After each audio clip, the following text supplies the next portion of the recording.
ஏன் பார்வதி, ஒழுங்கா காலேஜுக்கு போய் படிச்சுட்டு வர்ற ஒரு பொண்ணுக்கு காலேஜ் 3:30 மணிக்கு விட்டா வீட்டுக்கு வந்து சேர 1:30 மணி நேரம் ஆகுமோ?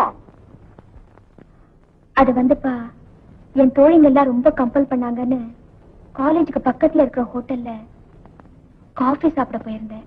உன் பொண்ணு காலேஜ்ல இருந்து வீட்டுக்கு வந்தா நீ காஃபி போட்டு தரது இல்லையா? தராங்கப்பா. ஆனா என் சிநேகிதிங்க எல்லாம் ரொம்ப தொந்தரவு பண்ணாங்கன்னு தான் இன்னைக்கு காலேஜ்ல தோழிகள்லாம் காஃபி சாப்பிடலாம்னு கூப்பிடுவாங்க. நாளைக்கு ஒரு கிளாஸ் கட் பண்ணிட்டு சினிமாவுக்கு போறான்னு கூப்பிடுவாங்க. இப்படி அவங்க சொல்றதுக்கெல்லாம் இடம் கொடுத்துட்டே போனா ஒரு பொண்ணுடைய எதிர்கால வாழ்க்கை 4 பேர் மதிக்கிற மாதிரி அமையாது, மிதிக்கிற மாதிரி தான் அமையும். இந்த ஒரு தடவை மட்டும் மன்னிச்சிருங்கப்பா. நாளையில இருந்து காலேஜ் விட்டது நேரா வீட்டுக்கு வந்துடுறேன்.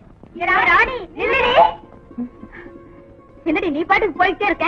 வாடி, பழக்கம் போல காசு சாப்பிட்டு போவேன். நான் வரலடி.